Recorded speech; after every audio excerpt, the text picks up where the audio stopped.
那个反逃法是他写的。The extradition law was written by her. Is it possible for Carrie Lam to coordinate with these personnel arrangements, the co-location arrangement, the abolish of textbook, and the establishment of Shenzhen, Zhuhai, and Hong Kong bases to arrest the people, enforce the law, and blockade Hong Kong? Of course not. What's next?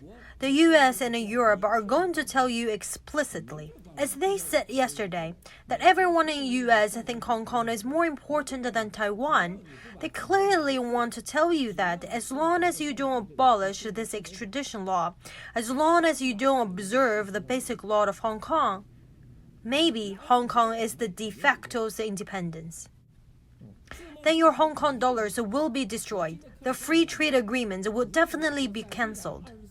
I can tell you today that if Hong Kong government does not announce in the next 24 hours to abolish the extradition law, this evil law, and the resignation of the Carrie Lam, Li Jiachao, Zheng Ruohua, and Lu Weichun, if not, Hong Kong's Hang Seng's index will drop. It will become the biggest financial disaster in history, and the Hong Kong dollars will disappear completely. I just got the news a few hours ago. Hong Kong's Carrie Lam has formally applied to the central government. Remember, officially applied. I am the first one who mentioned it.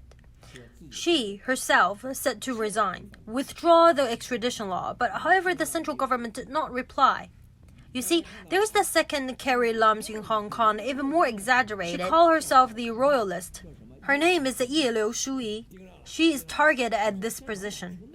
I wonder why there's so many monsters in Hong Kong. This Liu Shui is absolutely crazy, and even objected to withdraw the extradition law. How crazy is she? Hong Kong's democracy and freedom has breeded such a bunch of a psychopath. Why? They just want to please their masters. I can finish the job. Let me be the chief executive. This is the Liu Shui. So what happens next in Hong Kong? Hong Kong's next move is for Carrie Lam to step down and withdraw the extradition law. The key issues revert to three fundamental and its essential levels.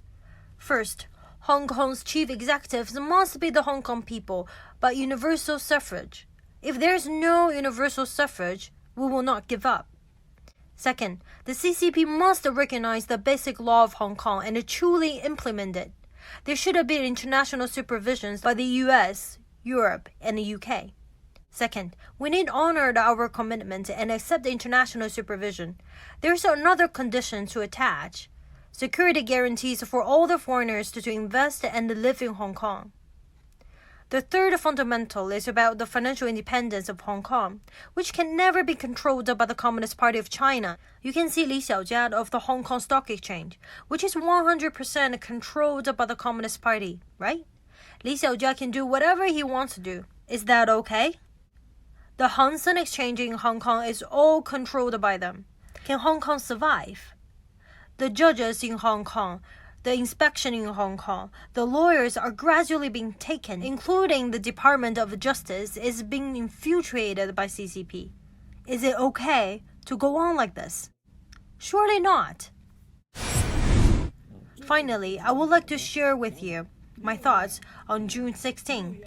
Please remember that if the government does not withdraw the extradition law and if Carrie Lam does not step down altogether, they're already in Shenzhen, Zhuhai, where 300,000 troops and police are on standby. Hong Kong's underground not only can move cars, it can move armored vehicles. The buildings in Hong Kong, the buildings controlled by the Communist Party, has troops in there. They will not hesitate to use force upon people, and will use the most advanced weapons to its civilians. Must pay attention to your safety. 而且会使用最先进的现代的武器来对付老百姓，务必注意安全。